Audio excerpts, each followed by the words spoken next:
Hi అండి, నేను మీ మనీషా.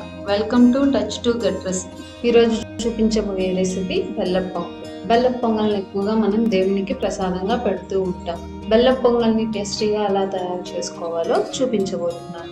ఇందుకు కావాల్సిన పదార్థాలు: 1 కప్పు బియ్యం, 1 కప్పు బెల్లం, కొంచెం నెయ్యి, 1 కప్పు పాలు, కొంచెం పెసరపప్పు, కొంచెం సగ్గు బియ్యం, అలానే జీడిపప్పు, ఎండు ద్రాక్ష, యాలకులు, ఎండు కొబ్బరి, పచ్చిశనగపప్పు. ఎండు కొబ్బరి లేకపోతే పచ్చి కొబ్బరినైనా ఇక్కడ తీసుకోవచ్చు. ముందుగా ఒక గిన్నెని తీసుకొని అందులో మనం తీసుకున్న బియ్యాన్ని అలానే సగ్గు బియ్యాన్ని వేసుకొని 2-3 సార్లు బాగా కడిగి పెట్టుకోవాలి. ఇలా కడిగి పెట్టుకున్న బియ్యానికి వాటర్ని యాడ్ చేయాలి. ఇక్కడ వాటర్ని నేను ఎలా తీసుకుంటున్నానంటే నా అరచేయి మునిగేంత వరకు వాటర్ని తీసుకుంటున్నాను. ఇలా అరచేయి మునిగేంత వరకు వాటర్ని తీసుకోవడం వల్ల పొంగల్ అనేది బాగా మెత్తగా ఉడుకుతుంది.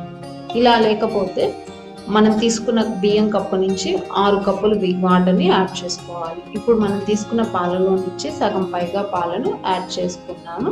మిగిలిన పాలను తీసి పక్కన ఉంచుకోవాలి. అలానే 2 టేబుల్ స్పూన్ల నెయ్యిని యాడ్ చేసుకోవాలి. పాలను నెయ్యిని ఎక్కువగా యాడ్ చేయడం వల్ల పొంగల్ అనేది చాలా టేస్టీగా ఉంటుంది. ఇప్పుడు స్టవ్ ఆన్ చేసి హై ఫ్లేమ్లో ఉడికించుకోవాలి. ఇప్పుడు మనం తీసి పెట్టుకున్న పెసరపప్పుని, పచ్చిశనగపప్పుని కడిగి నానబెట్టుకోవాలి. అలానే ఒక పాన్ తీసుకొని 1 టేబుల్ స్పూన్ నెయ్యిని యాడ్ చేసుకొని మనం తీసుకున్న ఎండు కొబ్బరిని దోరగా వేయించుకోవాలి.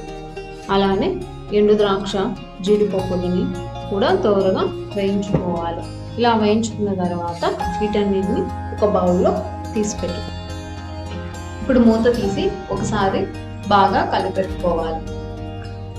ఇలా కలిపెట్టుకున్న తర్వాత మూత పెట్టి మరలా ఒక 5 నిమిషాలు బాగా ఉడికించుకోవాలి. 5 నిమిషాల తర్వాత మూత తీసి చూస్తే ఇలా కొంచెం ఉడికినట్టు కనిపిస్తుంది. మరలా ఒకసారి బాగా కలిపెట్టుకోవాలి. ఇలా కలిపెట్టుకున్న తర్వాత మనం నానబెట్టుకున్న పెసరపప్పు, పచ్చిశనగపప్పుని యాడ్ చేసుకోవాలి. వీటన్నిటిని కూడా బాగా కలిపెట్టుకోవాలి. ఇలా కలిపెట్టుకున్న తర్వాత మూత పెట్టి మరలా 10 నిమిషాల పాటు బాగా హై ఫ్లేమ్లో ఉడకనివ్వాలి. 10 నిమిషాలు ఉడికిన తర్వాత మూత తీసి చూస్తే ఇలా 90% వరకు అన్నం అనేది కుక్ అయి ఉంటుంది. చూడండి, 90% వరకు ఉడికిపోయింది. మళ్ళీ ఒకసారి ఇలానే కలిపెడుతూ లో ఫ్లేమ్లో ఉడికించుకోవాలి. ఇక్కడ బియ్యం అనేది బాగా ఉడికిన తర్వాత మాత్రమే మనం తీసుకున్న బెల్లాన్ని యాడ్ చేయాలి. ఉడకున్న బెల్లాన్ని యాడ్ చేస్తే పొంగల్ అనేది గట్టిగా ఉంటుంది. కాబట్టి బాగా ఉడికిన తర్వాత మాత్రమే ఇప్పుడు మనం తీసుకున్న బెల్లాన్ని యాడ్ చేసి బెల్లం కరిగేంత వరకు బాగా ఒకసారి కలుపుకోవాలి. ఇలా బెల్లం కలుపుకున్న తర్వాత ఒక 2 నిమిషాలు బాగా ఉడకనివ్వాలి. ఇక్కడ నేను 3 టేబుల్ స్పూన్ల షుగర్ని యాడ్ చేస్తున్నాను. యాడ్ చేసిన తర్వాత బాగా కలిపి పెట్టుకోవాలి. ఇక్కడ నేను తీపి అనేది కొంచెం తక్కువ తీసుకున్నాను. మీరు తీపి ఎక్కువ తినే పని అయితే కొంచెం బెల్లాన్ని ఎక్కువ యాడ్ చేసుకోవచ్చు. ఇప్పుడు మనం తీసుకునే యాలకుల్ని కొంచెం దంచుకొని వాటిని కూడా వేసుకొని ఒకసారి బాగా కలిపెట్టుకోవాలి. ఇలా కలిపెట్టుకున్న తర్వాత పొంగల్ అనేది ఇప్పుడు మీడియం ఫ్లేమ్లో మాత్రమే పెట్టుకొని ఉడికించుకోవాలి. హై ఫ్లేమ్లో పెట్టుకొని చేస్తే మాడిపోతుంది. ఇప్పుడు మనం పక్కన తీసి పెట్టుకున్న మిగిలిన పాలను కూడా యాడ్ చేసుకోవాలి. యాడ్ చేసుకున్న తర్వాత మరలా ఒకసారి బాగా కలిపెట్టుకుని ఒక 2 నిమిషాల పాటు ఉడకనివ్వాలి. చూసారా, ఆల్మోస్ట్ చాలా వరకు ఉడికిపోయింది. ఇప్పుడు మనం మరో 3 టేబుల్ స్పూన్ల నెయ్యిని యాడ్ చేసుకోవాలి.